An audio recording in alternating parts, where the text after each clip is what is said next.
Right. Thank you for asking me to speak today about update on tendon management in the knee. I'm going to be talking predominantly about patella tendinopathy, but as we know, there are other tendons in the knee. The general principles of the management of those tendons are similar to patella tendinopathy. I work in central London as a sports physician at the coalface. I've also been working in elite sport for the last 15 years. And I've had the pleasure and privilege to work with Professor Håkan Alfredsson at Pure Sports Medicine for the last 8 years. So the talk today really is based on my experience and also the research, but also my experience in dealing with the very difficult patella tendinopathies that present that fail conservative management. So in my opinion, patella tendinopathy in athletes is really the perfect storm as far as sports medicine is concerned. You've got an elite athlete at the pinnacle of their career who participates in jumping and change of direction. They present with anterior knee pain and they have significant structural pathology and also functional disturbance. And they've usually tried variable amounts of rehabilitation with varying success and sometimes, on occasion, ineffective loading programs. And you've got pressures. You've got pressures from the athlete, pressures from coaching staff, pressures from tournaments, world rankings, etc. So what I'm going to talk today is about, what we know about patella tendinopathy. I'm going to talk about what we don't know, which is a lot. And I'm also going to talk about some of the novel concepts for the difficult patella tendon with regard to loading programs, what's new as far as loading is concerned. I'm going to talk about some of the innovative imaging techniques that we're using to try to optimize the conservative management of this condition, and also introduce the term the non-responder. I mean, if you read articles on tendinopathy or you sit in on lectures, not like this one, but if you sit in on lectures, you'll think that all tendinopathy is cured with loading programs, and I can tell you it's not. So I'm going to discuss the non-responder and how we, as practitioners that see the difficult tendons, how we try and manage these patients. So what do we know about patella tendinopathy? We know that the prevalence in elite athletes is extremely high, up to 50% in some studies, particularly those studies involving jumping and change of direction sports. What you may not appreciate, though, is that the prognosis is actually quite guarded. In a study in 2002, they found that 53% of their athletes were forced to retire because of patella tendinopathy. 53%. I challenge you to find another overuse condition that has that clouded prognosis. And then in a study almost 20 years ago, more than a third were unable to return to sport within 6 months. And I'd be surprised if that figure has improved, particularly despite our increased knowledge of this condition.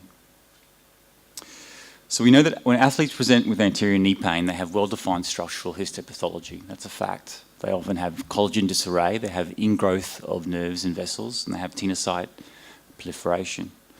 We also know, according to a very good theory, the tendon continuum by Cook and Purdom, that in fact the pathology is a continuum, which implies some sort of reversibility, and perhaps early detection might actually improve the prognosis of this condition.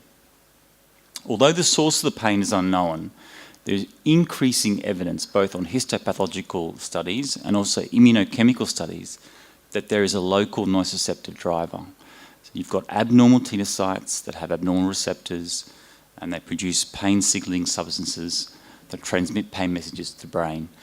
You also have receptors on nerves and vessels, acetylcholine, glutamate, substance P receptors, that can also increase pain perception. But in addition to the local nociceptive driver, as like many other areas of MSK, there is an increased interest in central mechanisms. So central modulation or even central sensitization. Certainly there are some good studies that show that there's central sensitization in upper limb tendinopathies, rotator cuff particularly. The jury is still out with lower limb tendinopathies. Suffice to say that I'm sure there is an element of central modulation in these athletes that we need to be aware about. We also know that exercise therapy works. When I talk about exercise therapy, I mean load management and also progressive loading. So things have moved on from the eccentric training program that Alfredsson introduced almost 20 years ago. And certainly many practitioners are talking about progressive loading, which in essence is the way we treat overuse medical conditions. We progressively load the tendon from strength to energy storage and release. So you go from slow resistance to speed to energy storage and release plyometric exercises until you get capacity. What we don't know though is whether this is a local effect on the tissue structure or whether it's a central effect on the brain or the spinal cord, or perhaps both. And related to this local or central effect is the question of whether structure is really important when we're managing patients with tendinopathy. In a recent meta-analysis, they found that, in fact, the positive response to therapeutic exercise could not be explained by structural changes, that is, collagen and matrix changes, and that perhaps there are other factors that are associated with reduction of pain in these patients. So the question about whether structure and mechanical properties of a tendon are related to pain and related to function are still yet to be answered. And related to this very question is, do we really need imaging then? If structure is not important in managing these patients with tendinopathy, many practitioners are saying that we shouldn't really rely on imaging for diagnosis, and certainly shouldn't be relying on imaging to monitor rehabilitation. Well, I want to say that we should rely on imaging because I think imaging confirms the diagnosis. Many of these patients that present with anterior knee pain don't present with the classical load-related focal pain that people talk about with tendinopathy. And then in fact, we need imaging to confirm that diagnosis and to get the right diagnosis the first time. We treat many medical conditions without imaging, but what is the implications of treating someone without imaging and finding out 6 weeks, 8 weeks, 12 weeks down the track that in fact they didn't have a pneumonia, they had something else like reflux? What are the implications on that patient? What are the implications on the community? What are the implications on the country? What are the implications to the world? Well, luckily for her, I think that she's fine at the moment. But certainly the analogy can be used with the elite athlete. We need to get that diagnosis and we need to get it straight away. But what people don't talk about is what a normal scan means. So if you believe the basic science and you believe the tendon continuum, which is based on ultrasound findings, then you have to believe that a normal scan excludes tendon pain. And that's the power of imaging. It's not necessarily to confirm that you've got tendon changes, but that actually you don't have tendon pain in this patient that presents with anterior knee pain. But there are limitations to imaging, and I think as clinicians, we should be aware of these limitations. So certainly imaging shouldn't be used as a sole diagnostic criterion. Why is that? Because many of our athletes that are running around without knee pain have these changes, up to 59% in some studies. So using ultrasound or using MRI, conventional imaging, as a sole diagnostic criterion is fraught with problems. Secondly, imaging cannot be used to monitor treatment. That is a very important point. Why? Because imaging is subjective and is unreliable. Conventional imaging as we know it, so ultrasound and MRI. We can't do an ultrasound and then actually repeat the ultrasound in 6 weeks and find that there is an improvement or deterioration and use that to guide our management. Clinicians should really be performing their own imaging because they understand these limitations. We also don't know what the optimal rehab program is for patella tendinopathy. If you look at the studies, and I'd implore you, if you've got an interest in patella tendinopathy or tendinopathy in general, critique the studies. If you critique the studies, you find there's actually a similar effectiveness irrespective of loading method, eccentric, heavy slow resistance, progressive loading program. Certainly the progressive loading program makes sense, but we need better evidence-based direction for this program. And what happens to our non-responders? What happens if loading doesn't actually work? Well, I can tell you what happens. They're subjected to limited effective treatments for the non-responder. So cortisone injections are thought to make tendons worse. Dry needling and high volume have level 4 evidence. PRP is no better than salty water. And stem cells really are just voodoo science. And shockwave certainly has limited effectiveness, is shown to have limited effectiveness in patella tendinopathy. These are just some of the examples. The picture on the top was an elite rugby player who had 18 months of anterior knee pain. He presented to our clinic. He had significant pain and significant functional disturbance. And to get through the games, he was injected with PRP, but it wasn't just one PRP injection. He had 10 PRP injections for the course of the season. And he presented with an ultrasound image like that. And this female runner who had anterior knee pain, she was diagnosed with patella tendinopathy and failed a rehab program and was injected with a yellow viscous fluid that I can't say because I was threatened with a lawsuit by the company that makes this substance. Suffice to say that this substance is used for small and large joint osteoarthritis. So we need to be careful with injecting substances into these tendons, particularly substances that could be harmful. What about surgery? And I hope I don't tread on anyone's toes here, but I don't really care. There's little evidence, very little evidence for intratendinous surgical techniques. In a study in 2006, in fact, there was no difference to eccentrics, and there was a 50% success rate. So what I tell athletes is, if you want to have this procedure, flip a coin. Heads you win, tails you lose, and potentially lose very badly, because I think a lot of these patients actually do worse. If they don't improve with intratendinous surgery, then their prognosis is very, very guarded. So I've just outlined what we know about patella tendinopathy. We know that there's specific histopathological processes. We know that pain is driven by local mechanisms, but also potentially centrally modulated. We know that exercise therapy works. What we don't know is whether structure is actually important in managing these patients. We don't know what constitutes an optimal loading program, and we don't know how to manage non-responders. Difficult. Complex, challenging, pathophysiological problem that causes headaches for athletes and practitioners alike. But all is not lost. There are novel concepts now that will help us manage these difficult patients. So I'm going to run through some of the novel concepts over the last 3 to 5 years that have been introduced to help us with the difficult patella tendon. If you want to affect structural change in the tendon, you have to load heavy. Body weight does not cut it. Body weight eccentric loading program is just not enough. So this is the photo I show all my amateur athletes that have patella tendinopathy. I tell them to go to a gym, get a good therapist or strength and conditioner, and lift heavy. If you don't lift heavy, you're not going to affect change. There's some increasing evidence that isometrics may actually improve tendon pain, although this is quite tenuous at the moment. But certainly I've introduced isometrics to help with that tendon that's hyperreactive.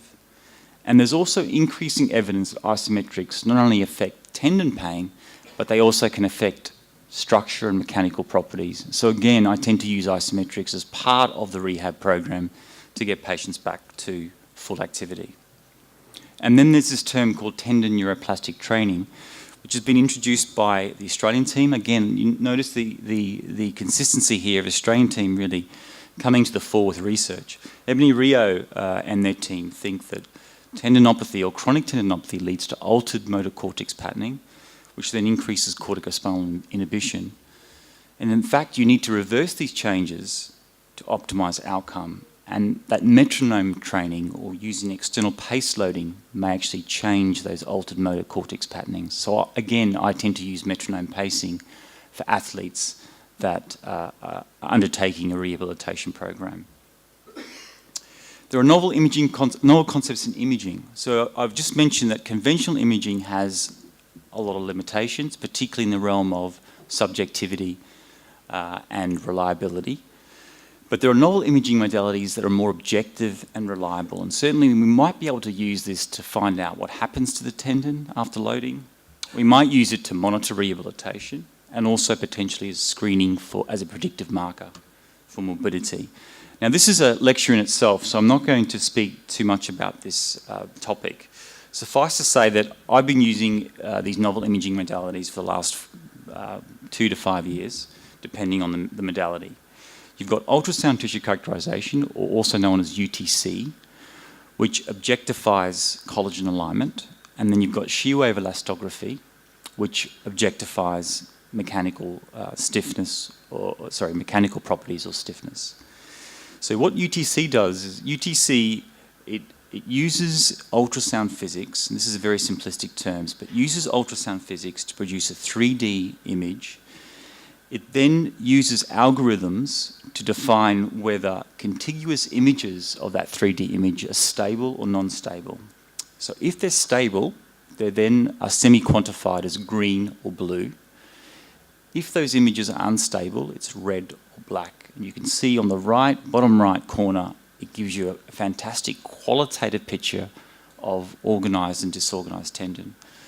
But the power of UTC is it not only can give you a qualitative picture, but also can give you a quantitative picture of percentages, disorganisation, and also potentially looking at volume that's organised versus disorganised. Shear wave elastography is slightly different. It shoots an acoustic wave into the tendon, interacts with the tendon, and then produces a shear wave. And the machine then measures the shear wave velocity that's produced, and then again gives you a qualitative picture of the elasticity of the tendon. So it gives you a qualitative picture of the elasticity of the tendon, of the Young's modulus, but it also can give you a quantitative figure in kilopascals of the stiffness. So as I mentioned, perhaps we can use these imaging modalities to help guide that rehabilitation process. So at the moment, loading really is guided by pain and function, which is very subjective. What are your pain levels? How much can you do? These imaging modalities might be able to guide us a little bit better in reaching this goal of required capacity. So potentially accelerating that process or at least optimizing. And finally, I want to talk about the non-responder that not many people talk about in the tendon world. For us, the non-responder is those athletes that fail a conservative loading program. And we think that it's due to persistent nociceptive drive. Now, that nociceptive drive may be arising locally or perhaps centrally, or both. We think there's a certain local nociceptive driver, but I think it's modulated centrally by the brain and the spinal cord. So this is what we often hear, athletes saying, I'm getting stronger, but my pain is not improving, or I just can't train through this pain. So the thought is that if you improve function, if you improve loading, the pain reduces, but not always. So what to do with the non-responder? Well, I always say to people, progressive loading program is always the first line treatment. When I talk about progressive loading program, I don't stipulate necessarily eccentrics or heavy slow resistance. I think you load as you see fit. But if there's no improvement, you need to review that program. So you need to look at the diagnosis, what loading programs you do, deficits, expectations, and pain beliefs. But accept that a sizable minority will fail. And we believe that there's a point of no return on some of these athletes. That is, they have such excessive local nociceptive drive that they can't push through their loading programs. And in these patients, in our experience, injections and shockwave just don't cut it. They just don't work.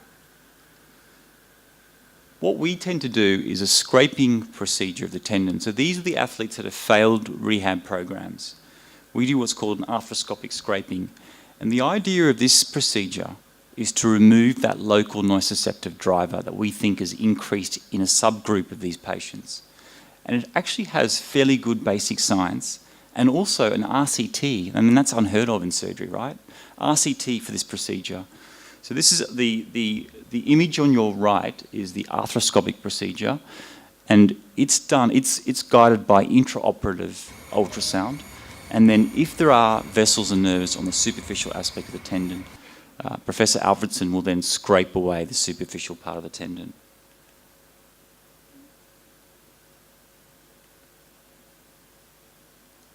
So you reduce the local nociceptive drive and you allow the tendon to adapt. And we've now got a fairly good case series of these where patients undergo a scraping procedure, the VISA-P improves and the UTC improves. You can see with the ultrasound, again, subjective, unreliable. You don't know what's going on with the ultrasound, but it becomes a lot clearer here where you get an increase in the organised fibres after 8 months, and we've got a nice case series.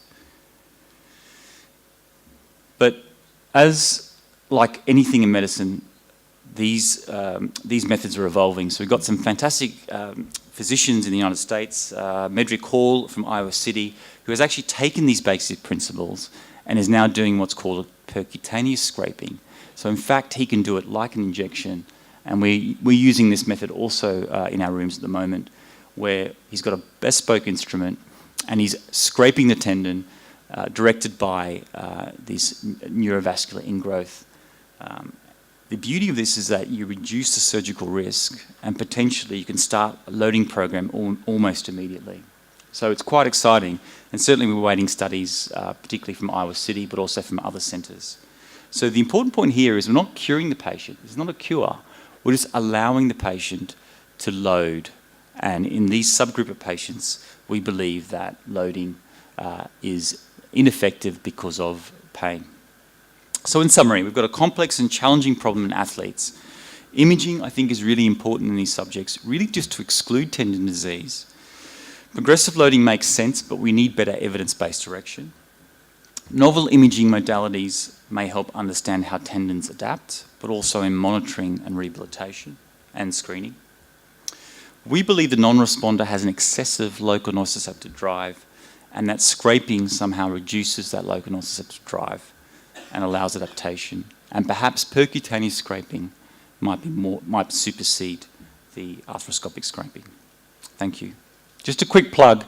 There's a 4th International Scientific Tendinopathy Symposium next week. We'll be talking about all these issues of loading, innovative techniques, imaging. Thank you.